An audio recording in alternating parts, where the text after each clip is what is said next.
뉴스 오늘 금요일은 전원책 변호사의 훈수 들어보고 있죠. 전원책 변호사 모셨습니다. 어서 오십시오. 예, 안녕하세요. 네. 자, 백현동 개발 비리를 수사하고 있는 검찰이 조만간 이재명 대표를 소환할 예정이라고 밝혔습니다.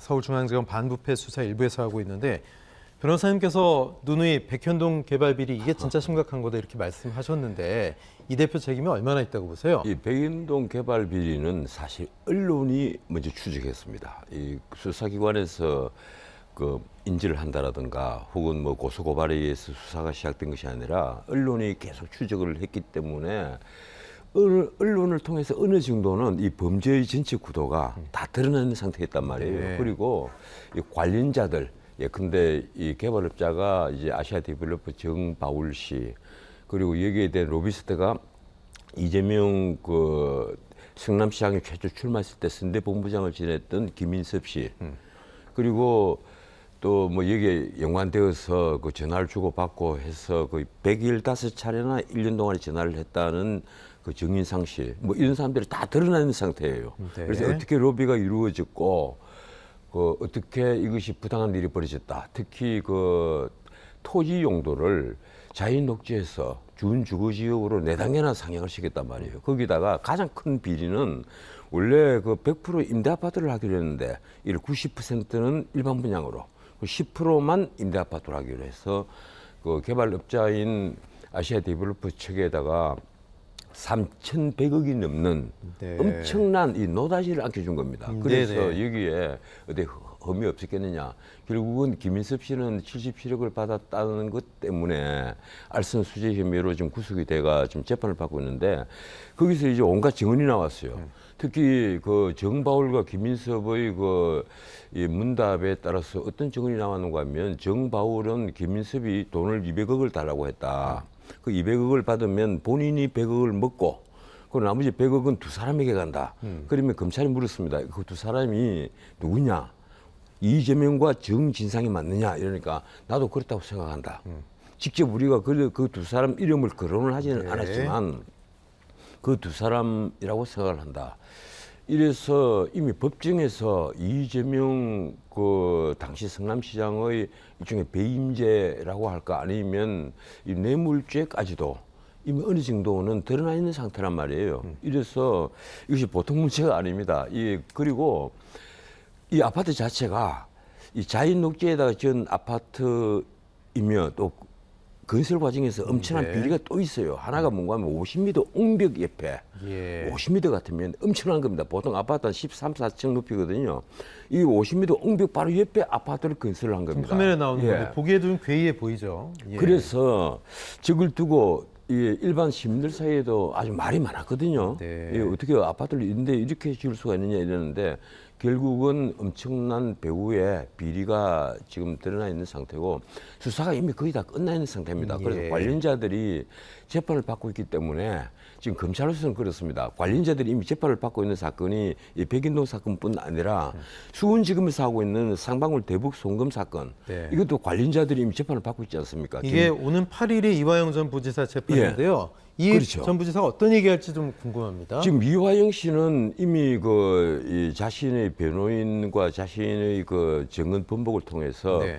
이 상방울 김성태가 이재명의 그 방북 비용, 북한이 요구하고 있는 300만 달러를 네. 그러니까 그 경기도의 판 비용 빼놓고 그 500만 달러 빼놓고 이 300만 달러를 추가로 줬다. 그래 준다는 것을 이재명 지사에게 보고를 했다. 네. 이렇게 진술을 번복한 것으로 알려져 있습니다. 뭐 번복했다기보다 그동안 나는 모릅니다 하고 입을 꽉 닫고 있다가 이 검찰 앞에서 입을 연 것이거든요. 네. 그 이화영이 그렇게 입을 열었을 때 어떻게 입을 열었을까? 그게 정치적 보수인 이해찬 전 대표의 그 대표도 알고 있었을까? 뭐 여러 추측이 있었는데 이 아내가 법정에서 정신 차리라 하고 고함 지르면서 나는 앞으로 그러면 우리 가족은 그러니까요. 일체에 개입하지 않겠다. 네. 이런 정도의 말까지 나왔단 말이에요. 그러면 가족들과도 상의 없이 본인이 독자적으로 이제 입을 열었다. 그럼 본인이 아마 판단을 했을 겁니다. 살기 위해서 입을 연 것인데 이 진술이 지금까지는 내가 변호인을 내 아내가 해임을 했지만은 나는 해임하지 않겠다. 이렇게 한 것으로 보아서 이번 그 재판에서도 역시 여전히 이 부분이 이제 언론들이 다 관심을 가지고 있을 거고 네. 아마 진술은 또다시 번복하지는 않지 네. 않나 예. 이런 판단들을 그 외부에서 보는 사람들이 하고 있습니다. 예. 일각에서는 건건이 제1야당 대표를 부르는 것에 대한 부담도 좀 있을 것이고 지금 뭐 쌍방울 문제 그리고 백현동 비리 두 개를 병합해서 한 9월 말쯤 영장을 치지 않겠느냐 뭐 이렇게 보고 있거든요. 그런데 원래 네. 저는 9월 말까지로 생각을 하지 않았어요. 네. 그 검찰 일각에서는 백인동 사건이나 상방울 대북 송금 사건처럼 이미 그 증거가 그 충분히 검찰에 갖춰졌다면 네. 굳이 소환 조사를 할 필요가 있겠느냐 이런 말까지 있었단 말이에요. 소환 조사 없이 사전 구속영장을 청구를 할 수 있지 않겠느냐.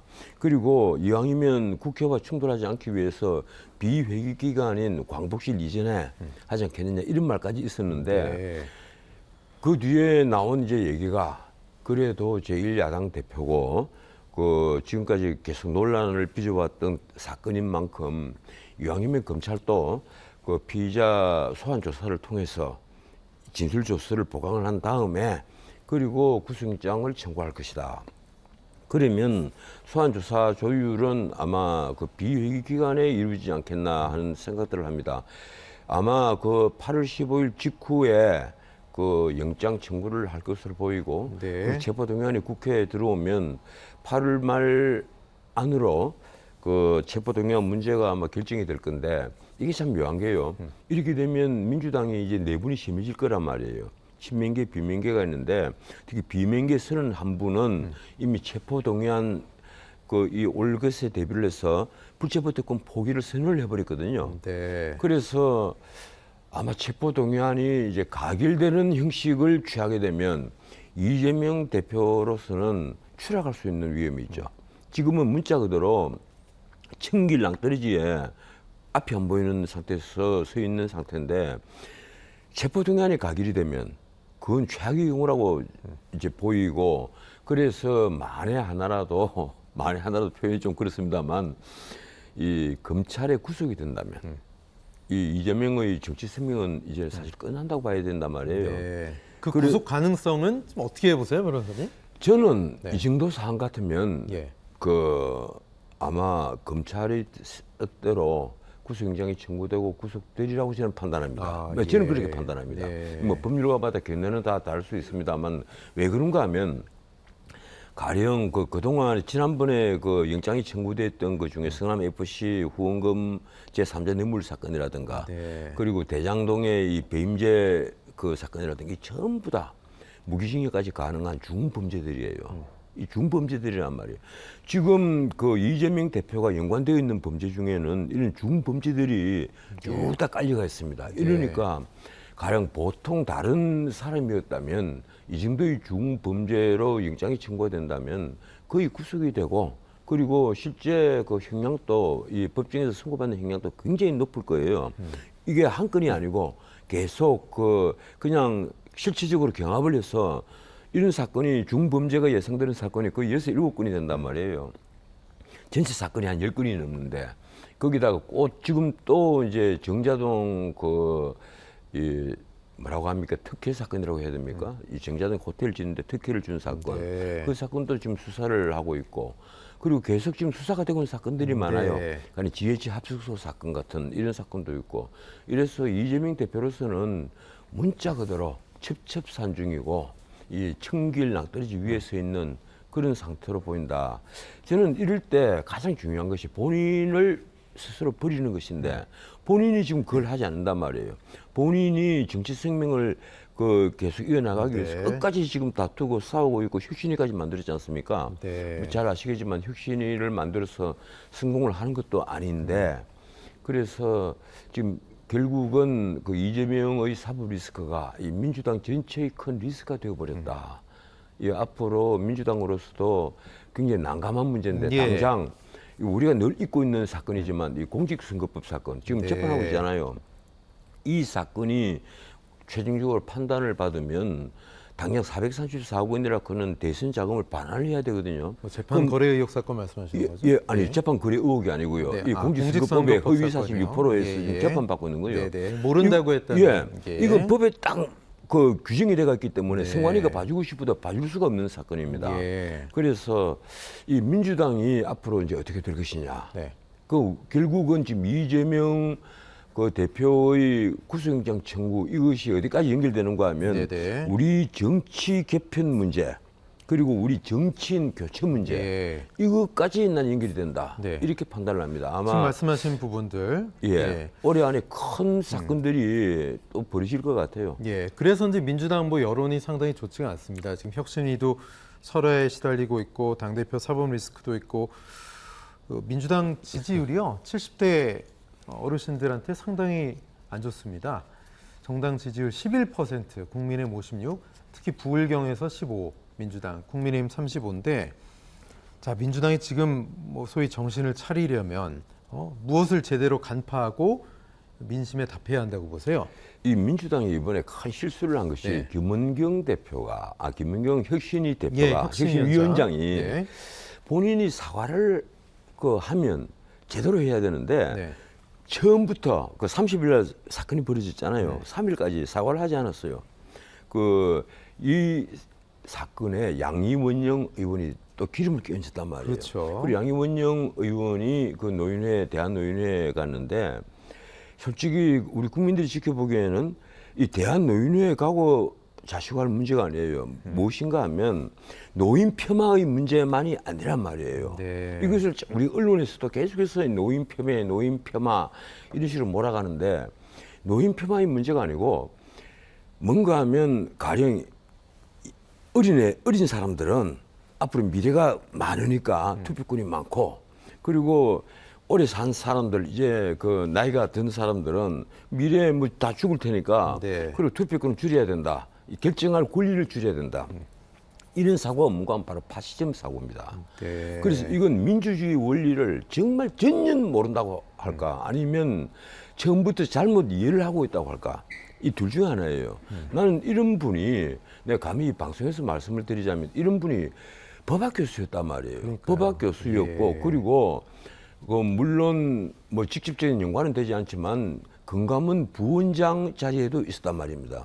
거기다 이분이 또 어떤 말을 했는가 하면 나를 임명한 사람은 문재인 대통령이었다. 이러면 대통령 호칭을 깍듯이 딱 붙여서 문재인 대통령이 나를 임명을 했는데 나는 윤석열 치하에 있으면서 치욕을 느꼈다. 치욕스러웠으면 왜 버텼냐 이런 얘기도 예. 하더라고요. 그러니까 일각에서. 결국은 뭔가 하면 건감위원장이 건감문장이 두 분을 바뀌었잖아요. 예, 부원장으로 계속 예, 있었죠. 건감문장이 두 분이 바뀌면 그 안에 있는 부원장 세 분은 임기를 다 같이 하기 때문에 같이 나간단 말이에요. 네. 그런데 이 김은경 위원장은 나가지 않았어요. 그 연봉이 뭐 한 3억 된다는데 연봉 때문에 나가지 않은 것인지 본인은 자신은 임기를 지키겠다. 이렇게 해서 임기 끝까지 버틴 건데 예. 그러면서 본인은 치욕을 느꼈다. 수치스러웠다. 이 예. 얘기입니다. 일각에서는 지금 뭐 아까 화면에 잠시 나왔는데 대한노인의 김우일 회장이 사진 뽑아가지고 막 때렸잖아요. 그거 보고 네번나 퍼포먼스를 했죠. 민주당에서는 뭐 너무한 거 아니냐 사람 면전에 놓고 뭐 좀 품어줬으면 좋겠지 않냐 그것도 역공이다 이렇게 얘기하고 있는데 그거는 어떻게 보셨어요? 글쎄요. 저는 이 김호일 대한노인 회장이 예. 뭐 굳이 그렇게까지 퍼포먼스를 할 필요가 있었느냐. 물론 그 노인들을 대신해서 그 분노를 표출하는 것은 뭐 어찌할 수 없다 하더라도 좀 앉아서 호통을 치는 것으로 끝을 내는 것이 좋지 않느냐 하는 생각을 하는데 아마 이런 건 있었을 겁니다. 30일 날 이 사건이 벌어지고 나서 3일까지 계속해서 본인이 버티면서 바깥에서 어떤 얘기까지 했는가 하면 네. 나는 교수라서 철이 없어서. 철이 없었다. 네. 그리고 정치 언어에 나는 그 익숙하지 않았다. 그래서 생긴 일이니까 양해를 해달라. 네. 이런 식으로 변명 아닌 변명을 했단 말이에요. 이것이 사실은 그 여기에 대해서 분노하는 나이 드신 어른들한테 불을 찔러버린 겁니다. 네. 그래서 아마 이 파장은 민주당으로서는 아마 치명타가 될 것 같아요. 과거 이 정동영 전 의원이 그 한번 대구에서 이런 발언을 했을 때, 그리고 뭐 그 이 노인 폄하 문제가 터졌을 때마다 이것이 단시간에 끝나는 것이 아니라 굉장히 오래 가요. 네. 이런 노인 폄하 문제는 오래 가는데 이번 사건도 이 민주주의에 대한 몰 이해라기보다 이 노인 폄하로 언론이 몰아가고 있고 실제 이제 그 노인들이 지금 다 화를 내고 있거든요. 네. 이게 아마 중도층 노인들은 전부 다 반민주당으로 돌아서지 않느냐. 그리고 그 노인들이라는 것이 딴 분이 아닙니다. 나이 한 50 이상은 전부 다 분노를 다 표시를 해요. 이러니까 김은경 위원장도 당황해서 나도 내일 모레 환갑이다 이러는데. 환갑이면 청춘인데요. 예, 그리고 본인이 예. 이제 온갖 얘기를 다 했죠. 남편과 뭐 18년 전에 사별을 하고 네, 이 시부모들을 잘 모셨다가 작년 연말에 묻어드렸다. 뭐 온갖 얘기를 다 하면서 그 눈물까지 어제 기자들 앞에 네. 글썽거리면서 했는데 이 주변에서 이런 말까지 나왔어요. 혁신위원장을 시켜놓으니까 너무 붕 떠 있는 것 아니냐. 슬화를 너무 연속으로 빚고 있다. 연속적으로 슬화를 계속 빚고 있다. 그러니까 뭐 출마하려고 예. 그러는 거 아니냐 이런 얘기 나오고. 그래서 있고요, 그죠? 주변에서는 심지어 입 좀 다물어라. 기자들과 접촉하지 마라. 이런 얘기들이 나온단 말이에요. 그런데 그 문제가 아닙니다. 이제는 네. 나는 지금 김은경 위원장은 이제는 그 사퇴를 해야만 되지 않겠느냐. 예. 사퇴를 하고 민주당 이재명 대표가 예. 공식적으로 카메라 앞에서 꿇어 앉아서 정말 잘못했습니다. 예. 정말 제가 사과를 드리겠습니다 하고 공식적으로 민주당 자체가 이 전체적으로 고개를 수여하면 되지 않겠느냐. 이게 거꾸로 대한노인회가 넘어있지 않느냐 이런 식으로 네네. 민주당이 따질 문제는 전혀 아니라는 겁니다. 지금 이재명 대표 휴가 중인데 그러면 휴가에서 돌아와서 뭔가 이거에 대해서 입장을 내고 혁신위에 대해서 중대 결정을 할 수도 있다라고 보십니까? 지금 저는 그 가령 윤석열 대통령이 딱 휴가를 간다. 네. 그 윤 대통령이 지금 휴가도 제대로 보내고 있지 않아요. 휴가 중에도 계속 뭐 진해수도 해군 기지도 가고 그 할 일을 또 한단 말이에요. 그런데 지금 뭐 난동 사건 관련해서 지시도 했더라고요. 예, 여야당 대표가 이거는 보면 딱 거기에 맞춰서 휴가를 가요. 근데 아마 네. 이재명 대표로서는 휴가를 가지 않을 수도 없을 겁니다. 지금 여기에 있으면서 검찰 공격을 계속 방어를 하느니보다 휴가를 간다고 하면 정말 검찰이 휴가 중인 분에게 뭐 소환 조사를 하겠다 네. 이렇게 통보를 하다거나 하진 네. 않겠죠. 그런 의미에서 시간도 벌 겸 머리도 식힐 겸 아마 휴가를 간 것으로 보이고 한데 어쨌든 뭐 휴가라는 게 긴 것 아니고 이번 주가 지나고 나면 이제 다들 돌아와서 그렇죠. 또 충돌을 해야 될 판인데 아마 이재명 대표로서는 이 김은경 혁신위 문제도 본인 문제만 해도 머리가 아파 죽을 지경인데 네. 이 김은경 혁신위 문제가 굉장히 아마 어려울 겁니다. 이걸 예. 어떻게 넘어설 것이냐 네네. 하는 문제는 아마 그 골치 아픈 문제일 겁니다. 제가 보기로는 김은경 혁신위원장이 물러나지 않을 수가 아마 없을 거예요. 네, 알겠습니다. 자, 이번엔 부실 준비와 운영 논란으로 소란스럽죠. 세계 스카우트 잼버리 대회 얘기 좀 해보겠습니다. 자, 뭐 운열 질환자는 굉장히 많이 발생했는데 이러다가 진짜 인명 피해까지 나는 거 아닌가 좀 걱정스러운 상황인데요. 박광원 민주당 원내대표는 잼버리에 대통령 부부 참석해 대통령실이 관여된 것 아니냐는 의혹, 사실관계 따져봐야 된다. 윤재혁 원내대표는 준비 미흡 책임 등 나중에 해도 안 늦는다. 문정부가 유치하고 윤 정부가 개최한 행사다. 이렇게 이야기하고 있습니다. 참 걱정스럽더라고요. 이렇게 더운데 어떻게 보셨어요? 이 잼버리에 이 대통령이 왜 개영식 할 때 참석을 했느냐. 뭐 민주당이 이걸 따지면 안 되죠. 이걸 참석을 해주는 것을 거꾸로 고마워해야죠. 네. 이 잼버리 대회는 문재인 정부 때 2017년 그때 이미 유치를 했단 말이에요. 그래서 6년간이나 시간이 있었기 때문에 준비를 하는데 충분한 시간이 있었습니다. 그런데 이번에 보면 그 광활한 이 개간제 그것도 가장 최근에 한 곳이에요. 그곳에. 네. 거기에다가 정말 낭왕폭이 없어서 그늘 한 점 없는 곳에다가 이 잼버리를 하도록 그리고 결정을 했는데 문제는 그렇습니다. 거기 화장실 문제, 샤워장 문제 이런 가장 기본적인 것부터 아주 열악하다고 해요. 이번처럼 그 폭염을 피할 수 있는 네. 어떤 그늘막 같은 것도 전혀 준비가 안 돼 있었단 말이에요. 그래서 도대체 뭘 했느냐? 이 도대체 조직위원회가 그리고 전라북도가 무슨 생각을 하고 있었느냐? 잼버리 대회라고 하는 것이 문제가 그대로 극한 체험을 하는 것이다. 그래서 극한 체험을 시키려고 일부러 이런 것이냐? 이런 온갖 말이 나왔고 특히 가장 많은 아이들을 파견을 한 영국 같은 나라를 비롯해서 심지어 뭐 미국 이런 다른 나라들도 전부 다 지금 항의를 하고 외교적으로 예. 압박들이 슬슬 들어온 것 같습니다. 뭐 지금. 주한 예. 영국 대사관에는 영사들이 총 출동을 해가지고 네네. 현장에 다 내려갔고 심지어 이미 귀국을 한 그 아이들도 있다고 하거든요. 네.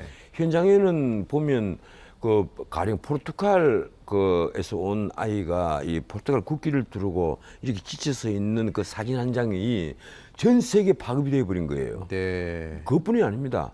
이 지금 그 현장에서 나가서 전 세계에 충격을 주고 있는 사진은 한 장 두 장이 아니란 말이에요. 그래서 네. 우리가 엄청난 돈을 이 며칠을 돈을 쓰고 엄청난 기간 동안 준비를 해가지고 예. 우리 대한민국의 위상을 거꾸로 네. 이 추락을 시키는 그런 일을 벌이고 있다. 네. 근데 문제는 그렇습니다. 이게 그 윤석열 정부의 일단 지금 책임이 되는 것 아니냐. 예. 이 다들 이런 걱정을 하고 있는데 하여튼 저는 그렇게 생각합니다. 이 문재인 정권이 이 5년 동안 무엇을 준비를 했느냐. 그리고 윤석열 정부 들어와서 아무리 전라북도가 관장을 하지만은 네. 어떻게 이렇게 관심을 가지지 않았느냐.